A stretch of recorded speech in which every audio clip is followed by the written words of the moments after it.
Thank you for visiting Crossing's online experience. We're glad you're here. Our prayer is that as you listen to the talk, that you would be thrilled with God's grace and that you would begin to experience more of the life that He has in store for you. Feel free to take some notes, follow along in the Bible of your own as we learn what God has to say to us today. Welcome to our new series called Black Sheep. Everybody say Black Sheep. Everybody say I'm bad. Hey, there's a lot of you out here this week. Give it up for everybody who showed up at church this weekend. Okay, we're on camera for Big Lake and Zimmerman. Can we get it up for those guys too? This is good, man. We're gonna have a good time this weekend. We're gonna talk to you about black sheep and what God thinks about those that do things a little bit different. This is kind of a black sheep kind of church, don't you think? Yeah. I think so. I think, I tend to be a black sheep kind of person. Okay, so when you think about the term black sheep, what do you think of, or who do you think of, or what images come in your head? Tell somebody around you, when you hear the thought of black sheep, what do you think of? Tell somebody else.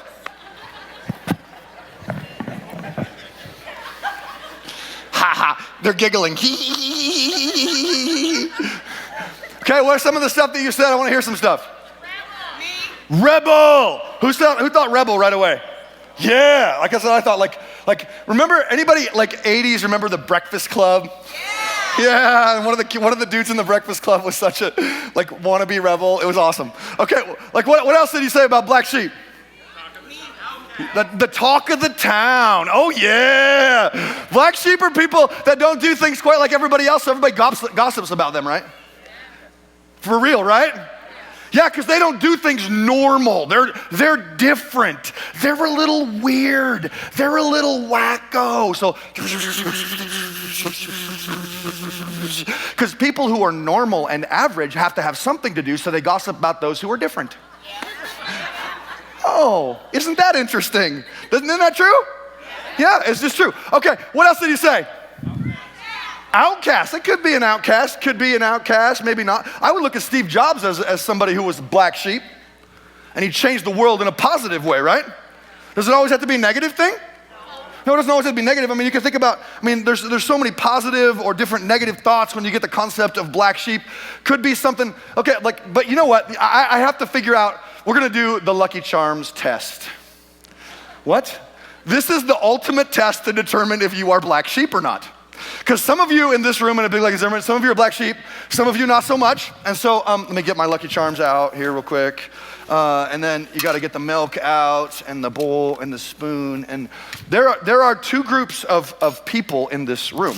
Those of you that are black sheep and those that you're not. And you can determine this by how you eat Lucky Charms. Seriously, so some of you, man, you're just like, well, you have to make sure you get the right amount of whatever that bland, gross stuff is. And then a few marshmallows, but you have to save some marshmallows for other people too. And then you get the spoon, and you get like, hold on. Okay, you get out the milk. Apparently it's 2%. You get the 2% milk out, and this is how you eat Lucky Charms. Who in here eats Lucky Charms like this? Okay, sweetie, come here. They're yours. You can have them. Give it up for this little girl. Isn't she awesome? There you go, sweetie. You get to have the Lucky Charms. They're yours. See, look at that. You come to church, get Lucky Charms. That's a good day. Right there. Favor of God. But there's a secondary group of you in here, and you know who you are. See, first of all, you don't need a spoon or a bowl. You also, none of that white milk. You got to go for chocolate. And this is the way this works. This is me sitting on the couch, and you open up the chocolate milk. Or for me, I like strawberry milk even better. And then you just get out the box, and you have to make sure nobody else is around, because the rest of the family will yell at you. It's just, and then you like sit down and you turn the TV on. And you're like, okay, there's a good one, and there's I don't know, this is the best. This is oh my gosh. By the way, I'm having trouble finding them because I got caught like this morning. For real. Kelly and I were having a conversation. She's like, were you in Lucky Charms again? No. Those are for the kid. No, they're not. They're good. You're yummy. And then you add a little bit, like not regular milk, because regular milk is gross. You just add a little.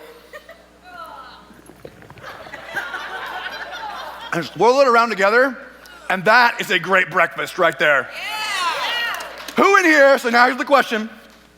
Who in here, admit it, you tend to pick the marshmallows out of Lucky Charms. Put your hands up. Look at all the black sheep people in this room. Give it up for black sheep people. The rest of them can't clap. The rest of you are like, that's not fair. They always ruin my cereal.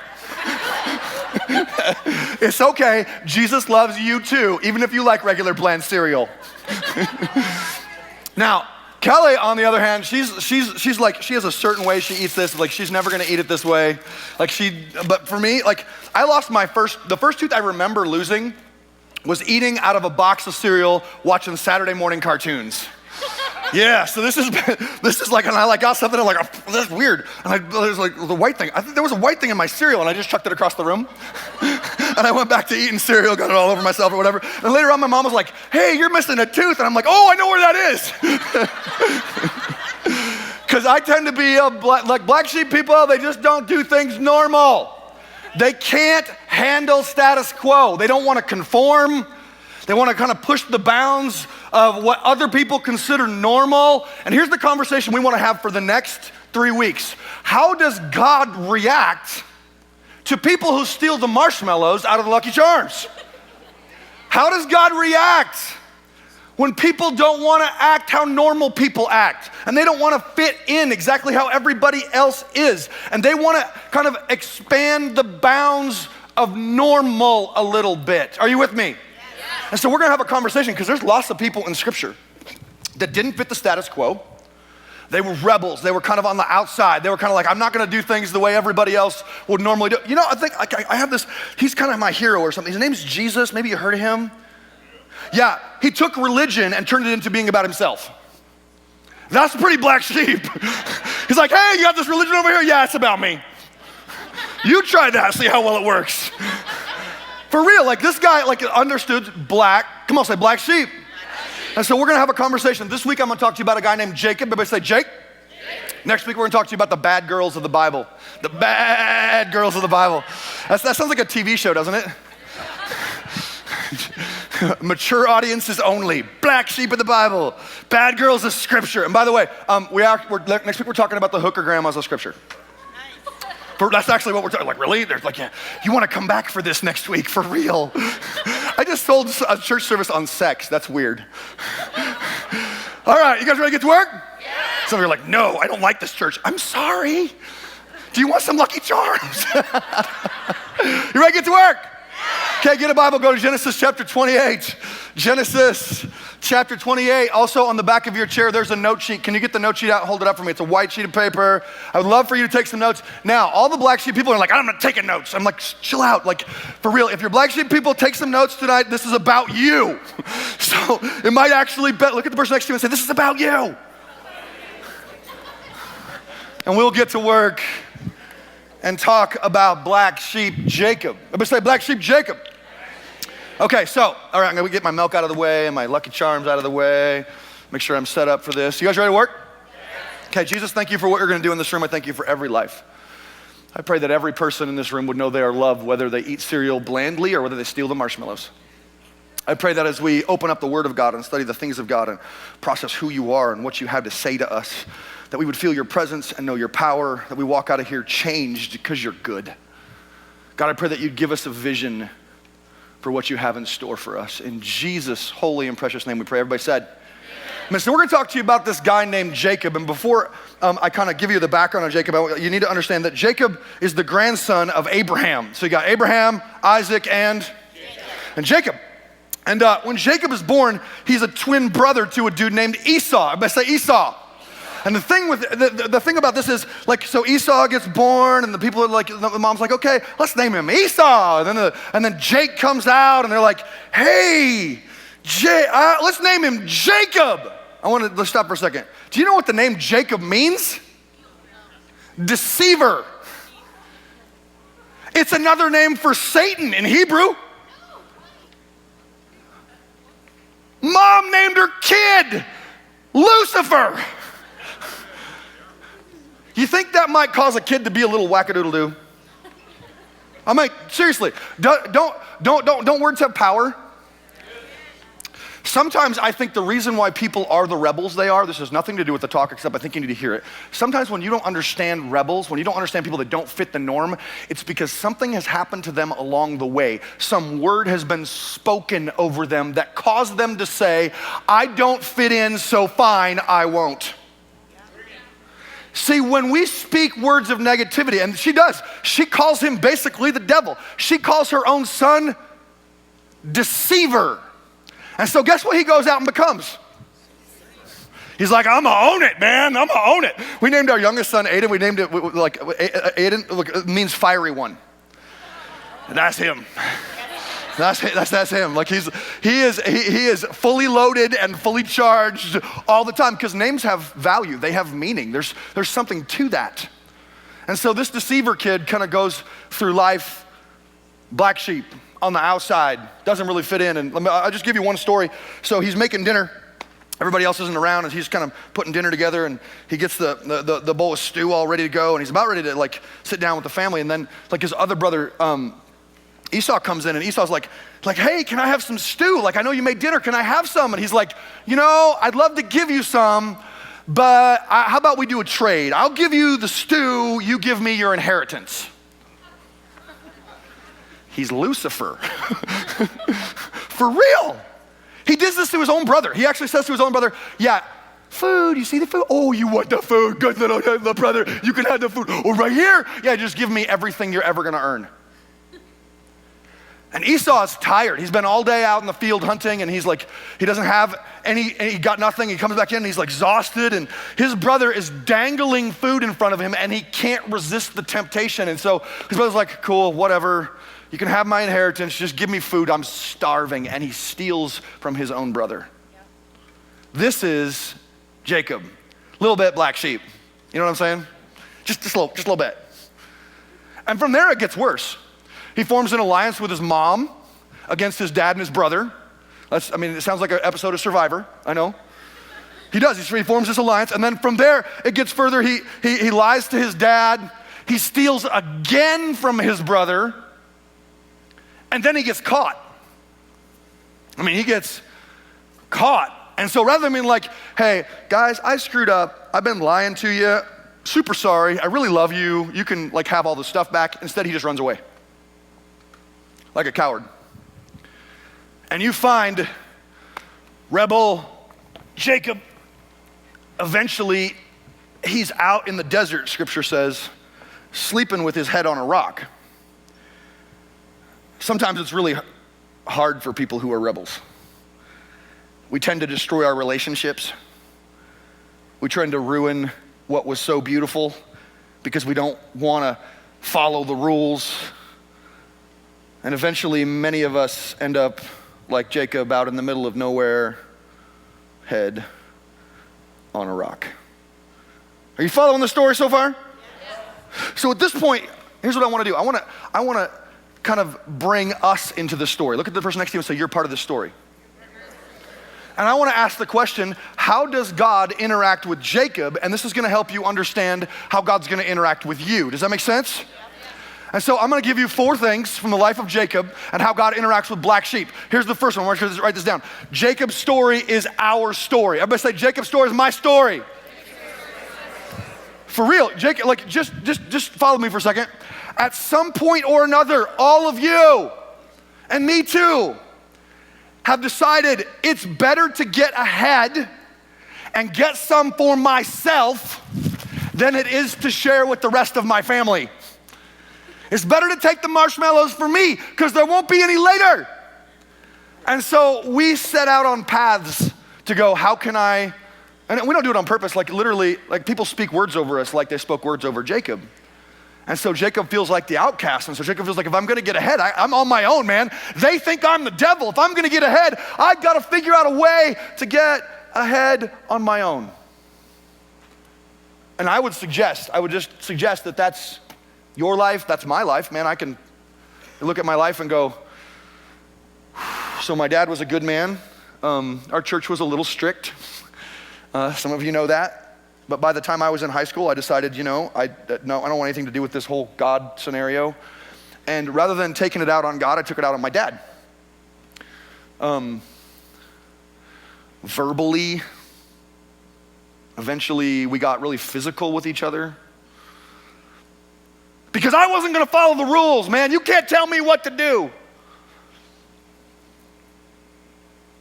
Anybody ever been there? Yeah. So then I thought, you know what? I'm just gonna go get a job. And then I got fired. Because they told me what to do and I don't wanna do it how they told me to do it. So I got another job and I got fired. I think there have been 3 occasions. 2 of them were official firings, and one was they just didn't put me on the schedule ever again. I kept coming in there and saying, when are my hours? They're like, I don't know, who are you? So I stopped going in. For real. And it was simply because I was about myself. I kind of think of it like this. All of us are writing our own autobiography. And from the day we were born, every day we make an entry. And every day we make an entry. And this is our life story, and this is our life story, and this is our life story, and this is our life story. And Jacob's got one too. And eventually when you kind of look back at your life story as a rebel, you kind of go, ooh, you know, I really would like to take that page right out of there. That one, let's see if we can edit.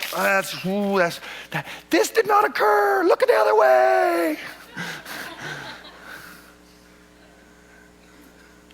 And Scripture says God doesn't look the other way. That he notices every time, and all of those journal entries, he reads every entry. And the Bible kind of writes it like this. This is Isaiah 53 verse 6, says, all of us like sheep have what? Have strayed away. How many people have strayed away? All. How many people? All. What's all mean? All means all. That's all I ever could mean. That means I'm not better than you just because I'm on the stage. I've got just as many stories in my past as you have in yours. Our stories might be different, but they're really all the same. It's we strayed away because we had to do things our way. First thing you can get from the story, by the way, I love this about the Bible. If the Bible was false, the Bible would edit out all the bad stories about the heroes. You know what I'm saying? And the Bible doesn't edit these out. It goes, hey, check it out. These people really whack-a-doodle-doo, and then God used them. This is the Scripture story that we're in. First thing, everybody say all. All of us, just like Jacob. You might not have stole the cereal, but there's something else that you got in your story and my story. We got something, we all do. Would you agree with that? Yeah. Give you a second point, number 2. God responds to rebels. Now I'm gonna say it like this, like us and Jacob. You guys are the same kind of people. I'm the same kind of people. We are Jacob. Everybody say, I am Jacob. You just called yourself Lucifer, be careful. But don't we deceive people and try to get ahead on our own?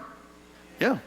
God responds to rebels like us and Jacob, not with condemnation, but with what? A vision for a...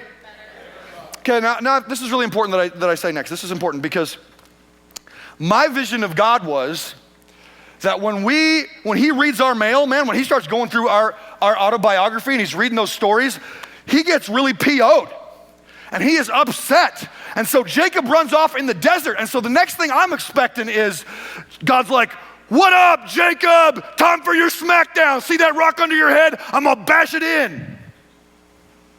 That was my vision of God growing up. Maybe yours was a little different. But I would guess that most of us think this way. If I do bad things, God's gonna jack me up. If I do good things, God will leave me alone. You know what that vision of God is? It's called the cosmic cop. God's up there in heaven. Oh, caught you speeding. Caught you speeding. License your registration, please. I'm sorry. You broke the law. I'm gonna have to send you to 5 years of a miserable marriage. People think this way. Yeah. Or you're never gonna get ahead, and your kids are always gonna be a mess. And that's not true. This is not the gospel. By the way, that's called karma, and karma is not the Bible. Karma is, I do bad things happen to me. If I do good things happen to me. That's not the Bible. The Bible is, I do bad things and God loves me anyway. That's the gospel. Very different. He's like, well, what do you mean? Just check it out. Let's actually read this passage because I want you to read it. This is what occurs. Jacob's laying with his head on the rock and God shows up. This is Genesis 28, 10 through 14. Meanwhile, Jacob left Beersheba traveling through Haran. At sundown, he arrived at a good place to set up camp and he stopped there for the night. Jacob found a stone to rest his head against and he lay down to sleep. With me so far? As he slept, he dreamed of a stairway that reached between the earth up to heaven, and Led Zeppelin was playing in the background. Yeah, it's a good dream. And he saw the angel of God going on up and down the stairway, and at the top of the stairway stood the Lord, and he said, I am the Lord, the God of your grandfather Abraham and the God of your father Isaac. The ground where you are lying belongs to? Come on, belongs to? I am giving it to you and your descendants. Your descendants will be as numerous as the dust of the earth. They will spread out in all directions, to the west, to the east, to the north, and to the south, and all the families of the earth will be blessed through you and your... Whoa, do you see what's going on here? God shows up and doesn't go, hey, let me show you what a screwed up person you are. You better apologize right now. No, he just goes up and hey, hey, Jake, I know they've called you Lucifer basically your whole life. I know out of reaction to how people have treated you that you thought you had to get ahead on your own. But I can help you. I will be with you and I will love you. And I got a good vision for your future. See, this is the thing. People think the Bible is this big book of cosmic rules and it's a big vision for your life. This whole book is God saying, I have more for you. I have something better for you. I got a plan for you. Just trust me, just follow me. He never even mentions, you better be sorry. But isn't this how it seems like Christians function with other people? You better be sorry and then God might like you. No. God responds to black sheep by just walking up, getting real close and saying, I know why you are the way you are and why you ended up in this situation. I know your story better than you know your story, and I still have a plan and a purpose for your life. That's the gospel.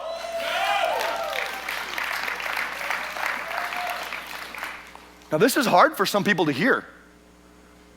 They're like, well, they better say sorry sometime.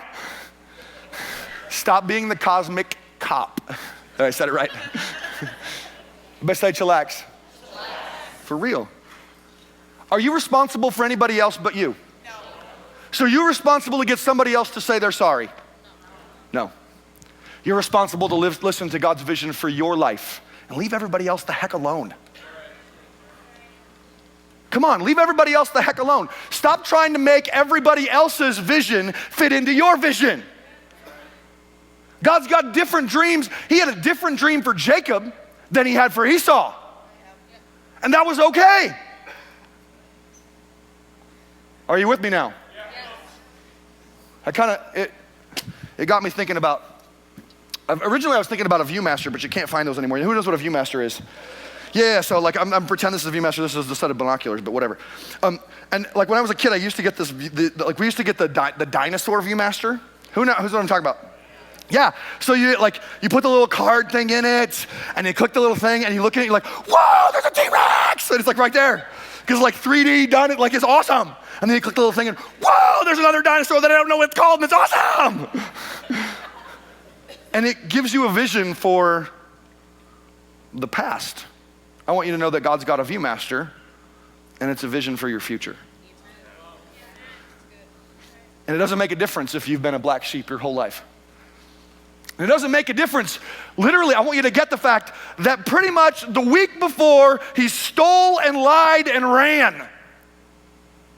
God's got a vision for your future anyway. Is this good news? Yes. That's because God is the God of love.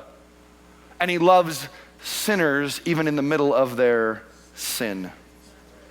Are you with me, church? Yes.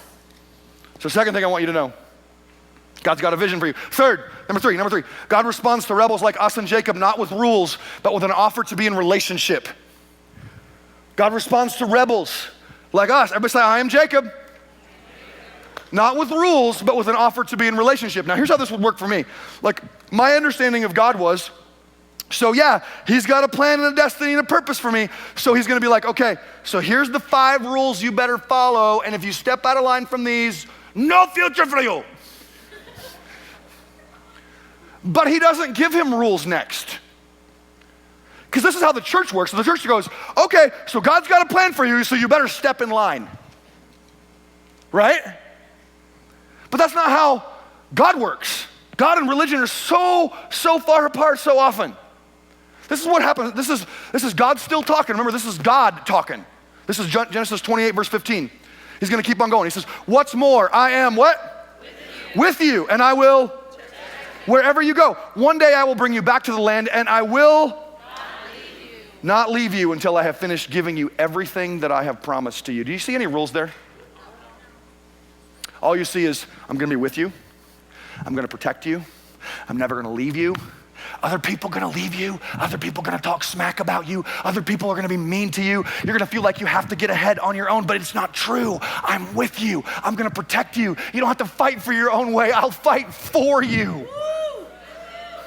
Come on, that's the gospel. It's so much different than religion. Like this is what drove me away from faith, was hearing over and over and over again, here's your list of rules and you better live up to them. Probably one of the reasons why I'm growing my hair out right now, because people keep going, why is your hair so long? I've never seen it that long. Is because when I was a kid, you couldn't have long hair, so I don't care, I'm growing it out now. And I don't care what people say. Like literally, I'm just like, I don't care. Like right now, I'm happy with my hair. And like for real, like for those of you with tats and you got like lip rings or whatever, like awesome, good for you. Give it up for everybody with that. And for all of you that like your skin plain, that's cool too. Because Kelly has never yet got a tattoo. She keeps trying to figure out what she wants, and then she's like, I don't know what I want. I don't really know what I want. And then she gets an idea, and she like writes it down, and she's like, I'm gonna do this. I'm not gonna do this. And so, okay, anyway, so here's where I'm going. So I hear all about the rules of faith until I'm driven so far away from faith that I want nothing to do with the gospel. I want nothing to do with God.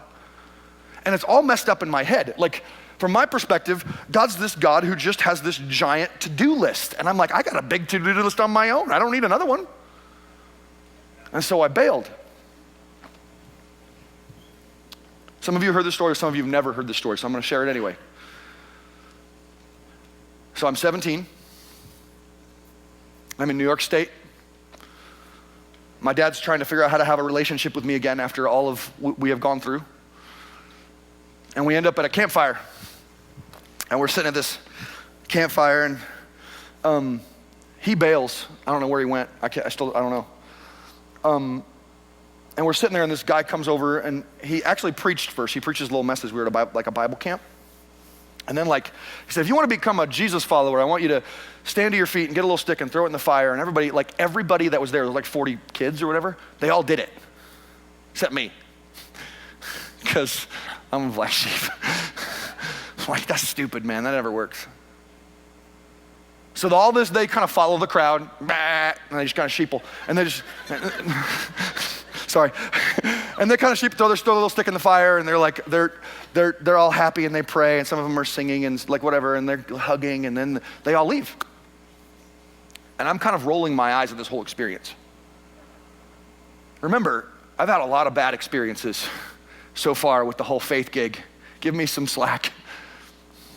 And this guy who just talked came over and sat down next to me, and he just said, so what's your problem? And I had one. And I said, everything you talked about, it never works. It never works. God just has more for me to do, and it's always this list, and I'm terrible at it. I never follow through, and I just feel guilty and terrible afterwards. And he made the statement that I have never forgotten, and it's the statement that has been like my lifelong, I never saw this guy again, so he's my little angel as far as I'm concerned. Dude, I'm gonna see him in heaven and give him a big hug, because some of you are the result of this one guy's conversation. Never think that a conversation doesn't matter. And he said, don't you know that God's not a God of rules, but a God of relationship? I'll say that again, like I'd never, ever, like for some of you, that's like, yeah, whatever. I want you to understand, I had never heard that before. God's not a God of rules, but God is this God of relationship, that he's a God who wants to be with you. He's a God that wants to do life with you. He's what he said to Jacob, I will protect you, I will be with you, I will never leave you. That's what he's offering. He's not offering a list of rules, he's offering relationship. Is that good news?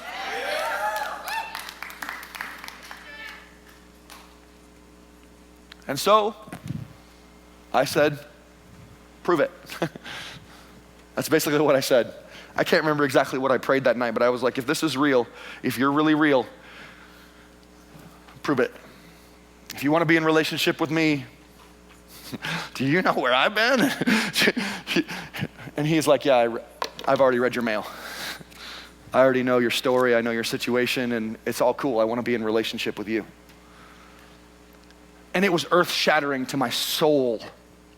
I want you to understand that God was not the cosmic cop any longer, but he was the one that when I got up in the morning, he was like, hey, I'm gonna help you today. I'm gonna give you wisdom today. I'm gonna give you discernment today. I'm gonna help you with, I remember going back to school, I go to my senior year, and my friends were all like, you're different, man. What happened to you? And I'm like, I don't know. I think God did something in me. And this set me on a totally different trajectory. I want you to know that when God whispers to you like God whispers to Jacob, you'll never be the same. You'll never be the same. When you respond not to a God of rules, but to the God of what?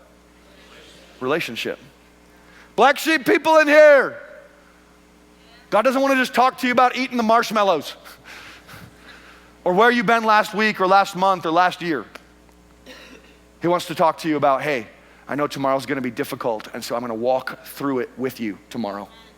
I'm gonna give you strength where you did not have strength before. I'm gonna give you wisdom where you didn't have wisdom before. I'm gonna give you power where you didn't have power before. All you have to do is stay in relationship with me.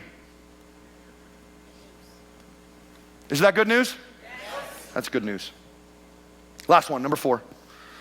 God responds to rebels like us and Jacob. Everybody say, I'm Jacob. God responds to rebels like us and Jacob with a memorial pillar of grace. Now that's gonna sound like a bunch of words to some of you. Like, I don't even understand. And so let's just read the passage next. I want to read it and then I'm gonna explain it. Here's what it says next. This is earth-shattering. Guys, before I read it, I just want you to understand. Every story in the Bible, even the Old Testament ones, aren't really about the characters in the story. They're always about Jesus. Every story in this book is about who? Every story. So there's an allegory to Jesus someplace in the story. There's some part of this story that God's trying to reveal Jesus to you a little bit. Here's how the story goes. Genesis 28, 16 to 19. Then Jacob woke up from his sleep and said, surely the Lord is in this place, and I wasn't aware of it.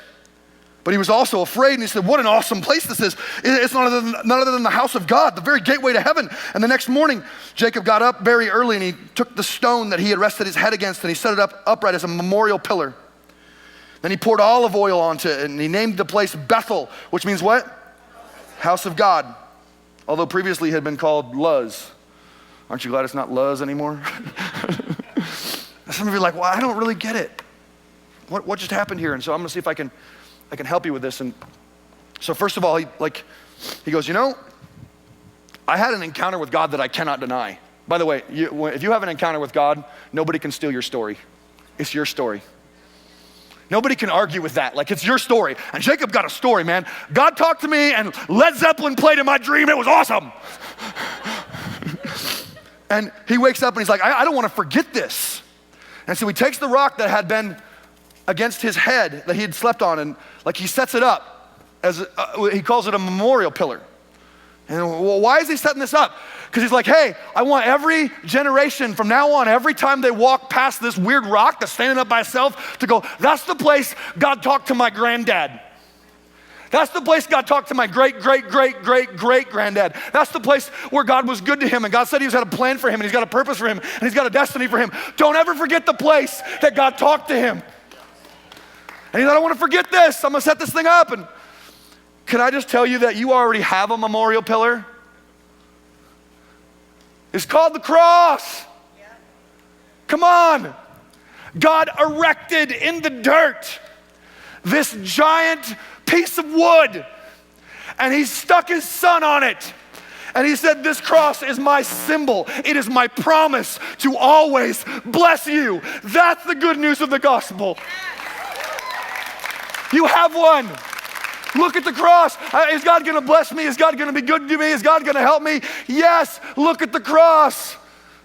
It is your memorial pillar of God's promise to bless you. But the story goes on after he sets the rock off. He's like, you know what, like I'm not done with this rock yet. And so he takes the rock and he's like, he must have had olive oil someplace in his pack, and he just goes, I'm just gonna, and he just pours a little bit of olive oil on it. And I want you to understand that in pouring this out, he was prophetically doing something that was gonna happen a couple thousand years later. Yeah. See, because God's wrath was poured out on the rock, who is Jesus. Come on, God's wrath, his anger, his frustration, his I have to punish all the stuff in your story that you did that was like not right. Like instead of just tearing the pages out, he's like, I gotta actually take care of this. So he poured every bit of his wrath out on the cross so that you could be blessed. See, some of you are like, what do you mean that God's not gonna make me say sorry? And God's like, eventually God's gonna punish me for sin. No, God punished Jesus. He punished Jesus 2,000 years ago. He made sure that the wrath, the anger, the frustration he had for every mistake you've ever made was vented in an instant on one guy on the cross. And Jesus said, I will take it all. And when he's done, he said, it is finished, and you were forgiven.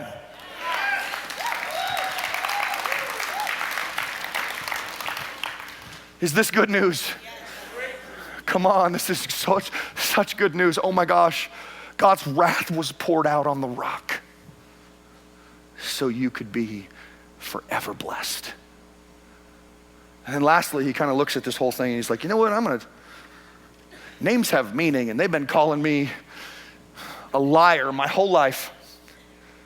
By the way, God changes his name from Jacob to what? Israel, father of many nations. Changes his name from this name of horribleness to something beautiful. And so he looks at this rock and he goes, you know what? This place no longer called Luz. I don't even know what Luz means. Like, you can go look it up if you want to, but I didn't look it up. I don't care. Because it's dead and gone. Aren't you glad the past is dead and gone? It's irrelevant. All done. And he changes the name of this place. And he called it Bethel. Come on, say Bethel. Which basically means gateway to heaven. Stairway to heaven. House of God. It is the place where God shows up. And then it's interesting, if you read the book of John, it's so interesting. If you read the book of John, Jesus actually says in one place that I saw the angels of heaven ascending and descending on me. He was the ladder. He was the place. See, I want you to understand when he named this place Bethel, he was foreshadowing the fact that there's only one house of God. There's only one gateway to heaven, and his name is Jesus. See, this story isn't really about Jacob. It's about the fact that when you get Jesus in the story, you get a blessing. You get power, you get transformation, you get hope, you get victory, you get life change. And Jesus goes so far as to say, hey, I am the way. What way?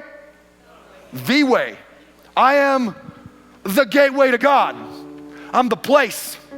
I'm the whole deal. Jesus says, I am the way, the truth, and the life. And then he makes it really exclusive. There's no other gateway. There's no other doorway. There's no other plan. God's got no plan B. Everything was on Jesus. If God, seriously, some people are like, what do you mean there's no other plan B? Like, what about the other? Like, I say, if there was another plan B, then why did God kill Jesus? That seems really mean. Wouldn't that make God vindictive? Yeah, I'm gonna kill my kid, but you can get to heaven however you want. See, the evidence, there's no other way, is the fact that there's this cross and it was brutal. But it was only brutal because he loved you. And so he gave everything for you. I'm gonna go back to how I started. So you got a bunch of you in here eating the marshmallows. Some of you eating this crunchy, dry stuff. But either way, all of you, there is a gateway. His name is Jesus. There's a plan for you. Not religion, not rules, but the blessing of God and the hope of God and the peace of God and the grace of God and the strength of God. And when every time you start to go, no, that can't possibly be true. God doesn't really want to be that good to me. God isn't really going to help me. God isn't really with me. No, go back and look at the cross again. Go look at the memorial pillar that was set up on your behalf. It was there for you. That cross is for you. Own it. God's going to be good to you. It is set in stone.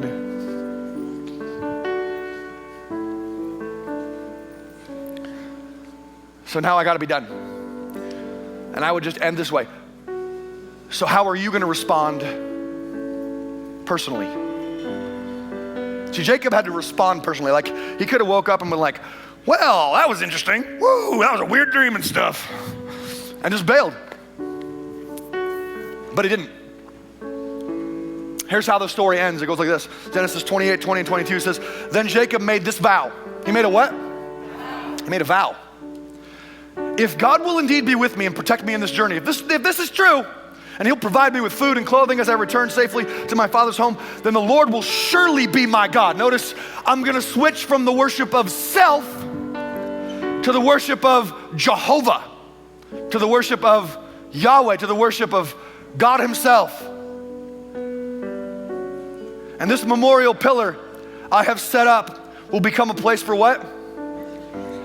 Notice he's got a different trajectory now. Before I didn't worship, now I do worship. Before I didn't care, now I do care. Before I didn't have a God, now I have a God. And lastly, I will present to God a what? Of everything that he gives me. See, he had a heart change here. In a minute, he went from being a thief, stealing everything, to going, dude, I'm gonna give 10% away. I don't even know why, because God's good, man. God's gonna be good, boom. And he's like, this is the evidence of a heart change. Here's my question. Here's where I'm going. How have you responded to the God who just wants to be good to you? Has your response been indifference? It doesn't have to be. You're here this weekend. You're in church for a specific reason. God wanted you here. The summer's kind of wrapping up, and you could have been at the cabin, you could have been out at whatever, but you're here in this crowd, in this service, this weekend at all of our campuses. Because God wants to know, what's your response to my goodness gonna be? He's been shouting it for pages. He wrote it in blood, his own blood. And at some point, maybe indifference would not be your response. Maybe commitment would be your response. Maybe, okay, you know what, fine. Just like I did. If that's the truth, if you're gonna be good to me and be in relationship with me, then I'll worship a God like that. I'll follow a God like that. I'll love a God like that. And I very simply just gave God my life. I was like, okay, God, here it is. Like from now on, you're my God. I worship you. I don't know what that even means, but this is my starting spot. And you know what's cool? He changed my soul. In an instant, he transformed me, and I was just different. I believe he can do that for you. I preach this message because I know some of you this weekend are in this room because what you really need to do is you need to have an encounter with God. You need to actually go, okay, God, no more of this playing church or playing religion or showing up once in a while or whatever that looks like. I'm done with this. I'm on an encounter with you. I'm gonna give my life to you. I'm gonna focus on you. I'm gonna seek you. Here's everything. I just give you everything.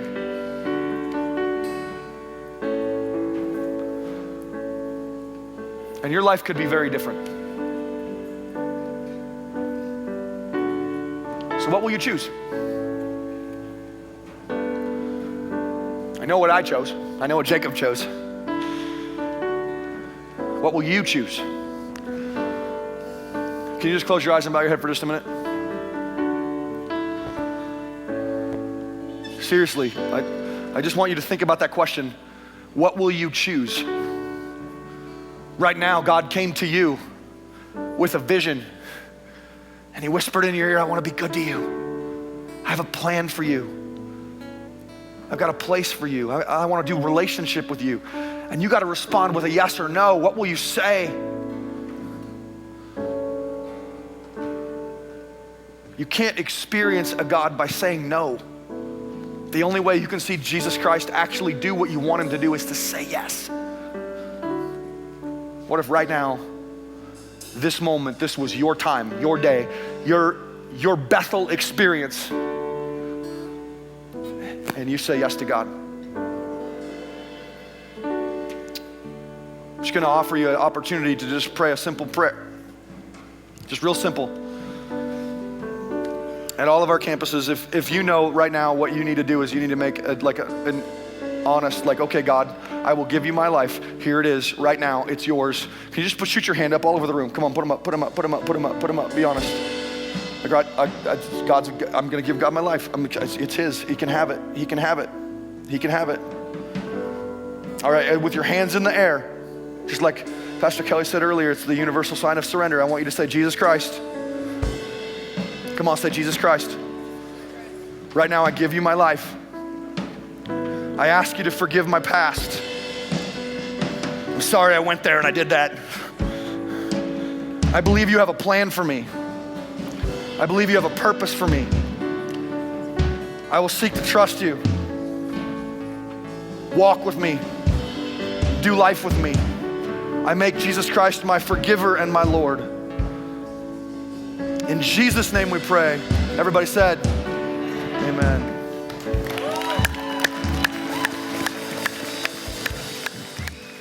Thanks again for visiting the Crossings online experience. We hope you enjoyed it today and that you heard God's heart for your life.